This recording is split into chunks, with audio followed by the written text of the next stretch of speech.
नमस्कार। कभी सोचा है कि कोई एक ख्याल, एक आइडिया, एक पूरा का पूरा आंदोलन कैसे बन जाता है? मतलब कैसे एक इंसान की सोच पीढ़ियों तक जिंदा रहने वाली एक विरासत बन जाती है? आज हम लोग ना प्रणामी संप्रदाय के जरिए इन्हीं सवालों के जवाब ढूंढेंगे। और इसकी शुरुआत करते हैं एक बहुत ही बेसिक सवाल से। तो किसी भी मजहबी या आध्यात्मिक परंपरा की जड़ में, उसकी बुनियाद में आखिर होता क्या है? क्या वो कोई एक इंसान होता है, या कोई एक ख्याल, या फिर कोई पवित्र किताब? चलिए, प्रणामी संप्रदाय के बहाने से इस सवाल का जवाब खोजने की कोशिश करते हैं।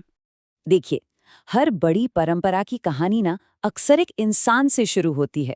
एक फाउंडर, जिसके ख्यालों ने, जिसकी सोच ने एक पूरी कम्युनिटी को इंस्पायर किया। तो प्रणामी संप्रदाय की जड़ें भी एक ऐसे ही बहुत ही प्रभावशाली इंसान से जुड़ी हुई हैं। तो चलिए, सबसे पहले उन्हीं को जानते हैं। सोचिए जरा, कोई भी आइडिया तो सिर्फ एक आइडिया ही होता है ना? जब तक कोई उसे एक मूवमेंट में ना बदल दे। और इसके लिए चाहिए होता है एक दूर की सोचने वाला इंसान, एक फाउंडर, जो न सिर्फ उस आइडिया को साफ साफ दुनिया के सामने रखे, बल्कि लोगों को उससे जोड़कर एक कम्युनिटी की नींव भी तैयार करे। और प्रणामी संप्रदाय के लिए वो सेंट्रल फिगर, वो खास शख्सियत हैं प्राणनाथ जी। उनका नाम और उनकी बातें, उनकी सीख ही वो धुरी है जिसके चारों तरफ ये पूरी की पूरी आध्यात्मिक परंपरा घूमती है। अच्छा, तो प्राणनाथ जी का जन्म हुआ था गुजरात के जामनगर में। अब ये जानना इसलिए जरूरी है क्योंकि किसी भी थिंकर की, किसी भी विचारक की जो जन्मभूमि होती है ना, वो अक्सर उनके ख्यालों पर, उनकी भाषा पर एक गहरी छाप छोड़ती है। और ये कैसे हुआ, वो हम आगे देखेंगे। तो होता क्या है कि जब एक फाउंडर के ख्यालों को मानने वाले मिल जाते हैं, फॉलोअर्स मिल जाते हैं, तो जन्म होता है एक परंपरा का।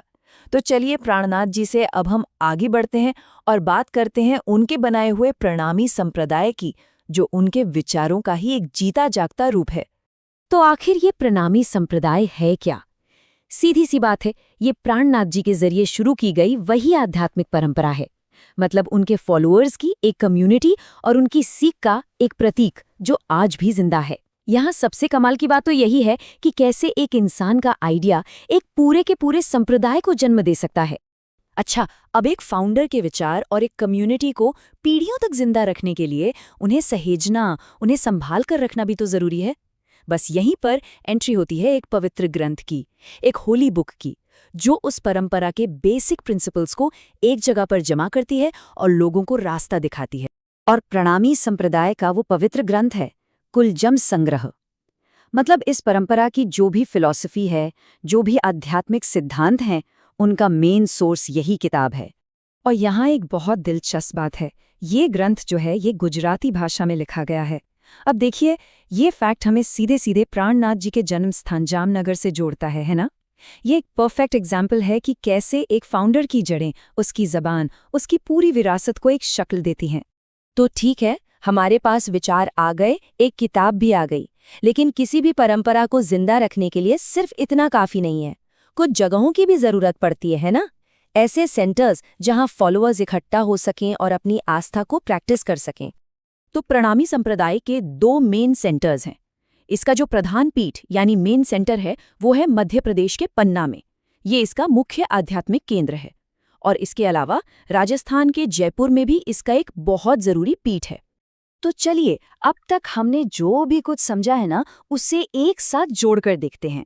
ये वो 4 मेन पिलर्स हैं, 4 स्तंभ, जिन पर प्रणामी संप्रदाय की पूरी विरासत टिकी हुई है। तो अगर हम इसे समेटें तो ये 4 चीजें इस परंपरा का निचोड़ हैं। पहला, फाउंडर प्राणनाथ जी। दूसरा, उनके जरिए बनाई गई परंपरा प्रणामी संप्रदाय। तीसरा, उनका पवित्र ग्रंथ कुलजम संग्रह। और चौथा, इसके मेन सेंटर्स पन्ना और जयपुर।